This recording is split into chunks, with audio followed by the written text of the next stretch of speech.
But I think one of the big macro mistakes that's happened that has led to people not understanding why we don't have recessions anymore. Yes, the Fed has these liquidity facilities, but the other thing is we just saw 7 companies go from $1.5 trillion to 15 trillion, 16 trillion, 17 trillion, 18 trillion in market cap. And they took no debt to do that. That has never happened before in the history of mankind with capitalism. So you had a breakdown in those relationships of nominal GDP versus debt. Well, now you're having a breakdown in nominal GDP versus people. They both have to do with software, and they both have to do. Software was already doing this, Raoul, is really my point. We just didn't call it the same thing as what's happening with AI, because AI is a more dangerous thing. Yeah, and it's hyperscaling.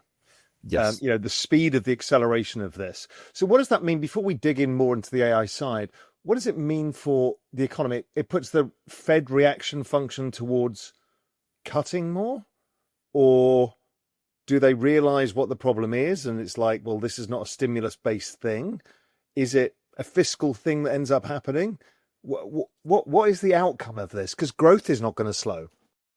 So unfortunately, if you go back to let's use the K-shaped economy, we know the bottom end of the K is very dependent on interest rates by definition. So whether it's commercial real estate, whether it's real estate itself, whether it's auto sales, or whether it's individuals, they depend on the fiat system, which is credit based. They need to borrow money to go through this, where the things on the top end, wealthy people, the Mag 7, they don't care about interest rates. In fact, the higher interest rates go, the more they benefit from it. So I think what it's done, and I think what has happened, is this still becomes a relationship between the dual mandate.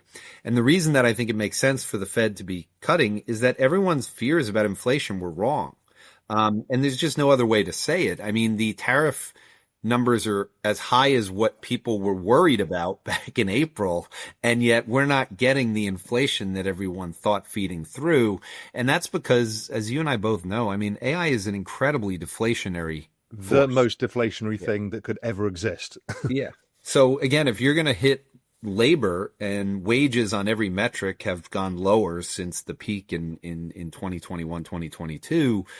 I just don't see how they're going to be able to do anything other than cut rates. Now, the administration, and this is something that I don't hear people talk enough about, this White House is filled with AI people in it all the time. And you don't have to believe in everything about AI, meaning I'm not an AGI person, meaning I don't believe in the concept that there's this magical thing that just kicks in and there's one winner and everybody loses. I do believe in artificial and general intelligence.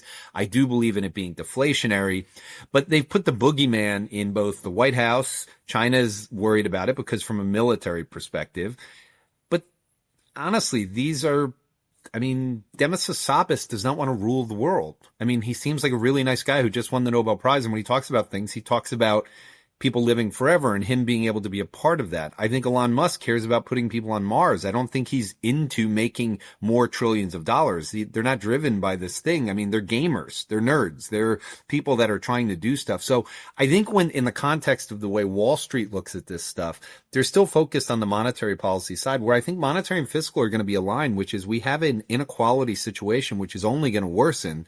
And the more deflationary it is, the worse the situation gets. And so I think their job is going to be to help people, especially when we go into a midterms. The one big beautiful bill was structured in a way that the ramp up of everything is going to happen as we get into the first half of next year, leading into that. So for everyone who's out there wondering what the economy is going to look like, the Fed's cutting rates, global central banks around the world have been cutting rates, and the PMI hasn't started to rise yet. And I think a lot of that had to do with the fears over China and the fears over the whole tariff situation. I think everything is going to go higher because of all the spending in CapEx, all the pent up stuff from the one big beautiful bill, and all the rate cuts, which we know is a leading indicator for all of the things that'll go higher. And so I don't think people are ready for a situation where the economy is going to be growing at the same time that rates are coming down.